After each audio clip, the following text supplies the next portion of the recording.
اپنی جانب سے اور آپ تمام مومنین اور مومنات کی جانب سے امام زمانہ کی بارگاہ میں ہدیہ تعزیت پیش کرتے ہیں۔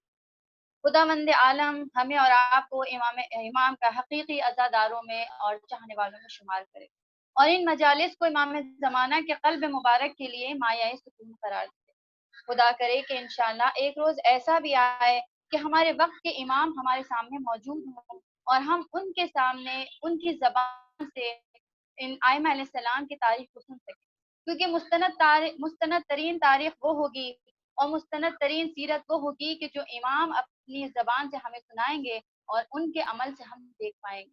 اسی مناسبت سے دعا کرتے ہیں کہ پروردگار امام زمانہ کے ظہور میں تعجیل فرمائے اور ہمیں اور آپ کو ان کی کنیزوں اور خدمت گزاروں میں شمار کرے۔ ایک درود بھیجیے محمد والے۔ عزیزان محترم، جس آیہ کریمہ کو آپ کے سامنے سرنامہ کلام قرار دیا ہے وہ سورہ توبہ کی آیت ہے کہ جس میں پروردگار ارشاد فرما رہا ہے کہ اے صاحبان ایمان، پرہیزگاری اختیار کرو اور سچوں کے ساتھ ہو جاؤ۔ جو نقطہ اس آیت میں قابل غور ہے وہ معیت کا ہے، ہمراہی کا ہے۔ سچوں کو پسند کرنا الگ بات ہے اور سچوں کے ساتھ زندگی گزارنا الگ بات ہے۔ اہمیت جس چیز کی ہے، امر جس چیز کا دیا جا رہا ہے وہ سچوں کے ساتھ زندگی گزارنے کا، کونوا مع الصادقین، یعنی جیسی زندگی سچوں نے گزاری ہے ایسی زندگی تم بھی گزارو۔ اب دیکھنا یہ ہے کہ یہ سچے کون ہیں، پروردگار عالم کی بارگاہ میں کن کو سچا قرار دیا گیا ہے، تو یقیناً متعدد آیات اور متعدد روایات سے اس کو بیان کیا جا سکتا ہے۔ فقط ایک آیت کا اشارہ کروں کہ جب سچوں کا تذکرہ قرآن کریم میں دیکھنا ہو تو پھر سورہ آل عمران کی آیت نظر آئے گی کہ جس میں پروردگار ارشاد فرما رہا ہے کہ اے نبی، علم کے بعد جب یہ لوگ آپ سے آ کر محاجہ کرتے ہیں، آپ کی نبوت کا انکار کرتے ہیں، آپ کی رسالت کو قبول نہیں کرتے، تو پھر آپ ان سے کہہ دیجئے کہ ٹھیک ہے، اب جب یہ مرحلہ ہے تو آؤ، تم اپنے بیٹوں کو لے کر آؤ، ہم اپنے بیٹوں کو لے کر آتے ہیں، تم اپنے کو لے کر آؤ، ہم اپنی عورتوں کو لے کر آتے ہیں، اور تم اپنے نفسوں کو لے کر آؤ اور ہم اپنے نفسوں کو لے کر آتے ہیں، اور پھر میدان میں جمع ہو کر نبتہل کرتے ہیں، پروردگار سے دعا کرتے ہیں کہ جو جھوٹا ہے اس پر اپنی لعنت کو نازل کرے۔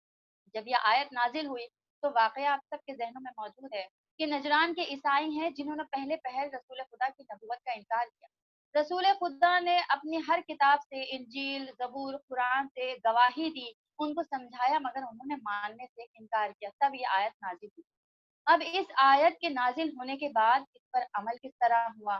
عمل اس طرح ہوا کہ رسول خدا نے بیٹوں کی جگہ پر حسن و حسین کا ہاتھ تھاما، عورتوں کے مقام پہ جناب سیدہ کو ساتھ میں لیا، اور نفسوں کی جگہ پر امام علی علیہ السلام کو ساتھ لے کر لیا۔ درود بھیجیے محمد والے محمد، اللہم صلی علی محمد وعلی۔ اور جب عیسائی کے ان بڑے عالموں نے پنجے تن کو ان خصوصیت کے ساتھ آتے ہوئے دیکھا کہ آگے رسول خدا ہے، ایک ہاتھ سے امام حسن کا ہاتھ تھامے ہوئے ہیں، گود میں امام حسین ہیں، پیچھے جناب سیدہ آ رہی ہیں اور ان کے پیچھے امام علی چلے آ رہے ہیں، تو اس نے اپنے لوگوں سے کہا کہ اے لوگوں، خبردار ان آنے والوں سے مباہلہ ہرگز نہ کرنا، یہ لوگ وہ ہیں، میں ان لوگوں کی شخصیت ایسی ہے کہ اگر یہ پہاڑ کو اشارہ کرے تو پہاڑ اپنی جگہ سے ہل جائے، لہٰذا ان آنے والوں سے ہرگز مباہلہ نہ کرنا، اگر تم نے ان سے مباہلہ کر لیا اور ان لوگوں نے لعنت کر دی تو وہ لعنت خدا کی بارگاہ میں حتمی ہو کر واپس آئے گی، اور نتیجے میں اس روئے زمین پر ایک بھی عیسائی باقی نہیں رہے گا۔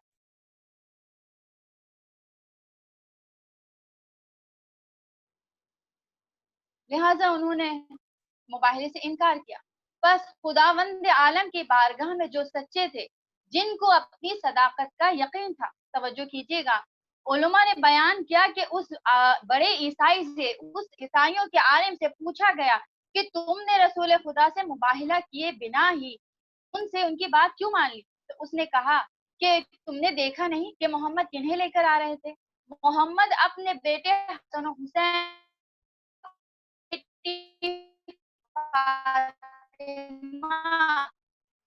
اور اپنے داماد کا، ان کے سوا نہ کوئی بیٹا ہے، نہ بیٹی ہے، نہ داماد ہے، یعنی محمد کو اپنی صداقت کا یقین تھا، محمد جانتے تھے کہ وہ بچنے والے ہیں ورنہ اپنی اولاد کو کوئی ہلاکت میں نہیں ڈالتا، بس لہٰذا انہوں نے مباہلے سے انکار کیا۔ بس خداوند عالم کی بارگاہ میں جو سچے تھے، قرآن کریم کے مطابق اللہ نے جن کو سچا قرار دیا وہ یہی پنجتن پاک علیہ السلام ہے کہ انہی کے ساتھ کو خدا نے معیار سعادت اور کامیاب ہونے کا ذریعہ قرار دیا۔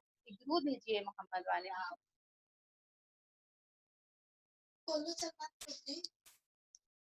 اللهم صل على محمد وعلى محمد وعجل فرجهم۔ بس عزیزو، یہ صادقین کا سلسلہ ہے جو شروع ہوتا ہے ہمارے اور آپ کے آخری نبی رسول خدا صلی اللہ علیہ وسلم سے اور ختم ہوتا ہے ہمارے آخری امام مہدی اجل اللہ تعالی شریف۔ اور انہی صلی علی محمد وعلی محمد وعجل فرجهم۔ اور انہی سچوں میں سے آج جس ہستی کا تذکرہ ہے وہ ہمارے اور آپ کے پانچویں امام محمد باقر علیہ السلام۔ امام محمد باقر علیہ السلام کی خصوصیات میں سے ایک بڑی خصوصیت یہ تھی کہ آپ کا سلسلہ نسب دونوں طرف سے اماموں سے جا کے ملتا ہے، یعنی آپ باپ کی طرف سے چوتھے امام علی ابن حسین کی اولاد ہیں، چوتھے امام علی ابن حسین خود امام، ان کے والد امام حسین اور ان کے والد امام علی علیہ السلام۔ ماں کی طرف سے آپ کا سلسلہ نسب امام حسن سے جا کے ملتا ہے، امام حسن کی بیٹی فاطمہ بنت الحسن کی جن کی شادی چوتھے امام سے ہوتی ہے ابن الحسین سے، اس سلسلہ نسب سے آپ کا سلسلہ نسب ننیال کی طرف سے امام حسن اور ددیال کی طرف سے امام حسین سے جا کے ملتا ہے۔ ایسا عظیم الشان ہمارے پانچویں امام کا شجرہ ہے کہ دونوں طرف سے بات امامت پر جا کر ختم ہوتی ہے، اور اسی لیے آپ کو حسنی اور حسینی دونوں کہا جاتا ہے، کیونکہ دونوں اماموں کی خصوصیات آپ کے اندر آپ کے والدین کے ذریعے سے منتقل ہوئی۔ عزیزان گرامی، ہمارے پانچویں امام کی والدہ کوئی معمولی شخصیت کی حامل نہیں تھی۔ ان کے لیے چھٹے امام ارشاد فرماتے ہیں کہ میری دادی یعنی فاطمہ بنت الحسن صدیقہ تھی اور امام حسن کی اولاد میں سے کوئی ان کے جیسا نہیں گزرا۔ عزیزان گرامی، امام کے الفاظ میں بہت حقیقت ہوتی ہے، امام کے الفاظ بہت دقیق ہوتے ہیں، امام کے الفاظ میں کبھی مبالغہ نہیں ہوتا۔ اگر زبان امامت سے امام کسی کو صدیقہ کہہ دے تو پھر اس کی صداقت کا کیا عالم ہوگا، پھر اس کی صداقت کا کیا معیار ہوگا۔ عزیزان گرامی، ہم زیادہ تر دیکھتے کہ نظام امامت میں جو چیز ہمیں نظر آتی ہے، ہر امام میں ہمیں جو نظر آتی ہے وہ ہے عبادت خدا۔ ہر ایک امام اپنی زندگی کا عابد ترین امام ہوا کرتا ہے۔ ہر امام اپنی زندگی میں سب سے زیادہ راتوں میں جاگ کر عبادت گزار ہوتا ہے۔ ہر امام کا اپنا ایک انداز ہے، ہر امام اپنے دور کا عابد ترین انسان ہوا کرتا ہے، اور یہ ہمارے ائمہ علیہ السلام کا پیغام ہے اپنے شیعوں کے لیے کہ دیکھو، اور یہ ائمہ علیہ السلام کا پیغام ہے اپنے شیعوں کے لیے کہ دیکھو، عبادت وہ چیز ہے، پروردگار عالم کی بارگاہ میں سجدہ وہ عظمت ہے کہ ہم اہل بیت، ہم ائمہ علیہ السلام تمام فضیلتوں پر فائز ہونے کے باوجود اس عبادت سے اپنے آپ کو نہیں کھینچتے، اس سجدے سے اپنے ہاتھ کو نہیں کھینچتے۔ ہم وہ ہیں، ائمہ علیہ السلام کی فضیلت وہ ہے کہ پروردگار نے ان کی محبت میں ساری کائنات کو خلق کیا۔ ہم حدیث قصہ میں ہمارا یہی تو پڑھتے ہیں کہ انی خلقت السماء مبنیۃ ولا ارضا مدحیہ ولا قمرا منیرا ولا شمسا مضیٰ، یعنی ان اہل بیت کی محبت میں پروردگار نے اس عالم کو خلق کیا، اسی لیے ان کو وجہ تخلیق کائنات بھی کہا جاتا ہے۔ تو جو وجہ تخلیق کائنات ہے ان کا پروردگار عالم کی بارگاہ میں سجدہ کیسا ہے، ان کا پروردگار عالم کے بارگاہ میں عبادت ہے۔ عزیزوں، ہر امام کا اپنا ایک انداز اور ہر امام کا اپنا ایک رنگ ہے عبادت کا۔ چوتھے امام کے جن کا اس دنیا میں نہیں بلکہ اس دنیا میں بھی جن کو زین العابدین کے لقب سے پہچانا جا رہا ہے، اس دنیا میں، فقط اس دنیا میں نہیں، اس عالم میں بھی روایت ہے کہ جب روز محشر ہوگا، قیامت کا دن ہوگا، روز محشر ہوگا، حشر کا میدان سجا ہوا ہوگا، حشر کا میدان سجا ہوا ہوگا، سارے انبیاء، اولیاء، اوصیاء، شہداء، صلحاء موجود ہوں گے۔ ایسے میں منادی ندا دے گا کہ این زین العابدین، زین العابدین کہاں ہیں؟ تو آدم سے لے کے خاتم تک کے بیچ میں سے ہمارے چوتھے امام علی ابن الحسین اپنی جگہ سے کھڑے ہو جائیں۔ کون چوتھے امام؟ کہ جن کا ایک لقب سید سجاد,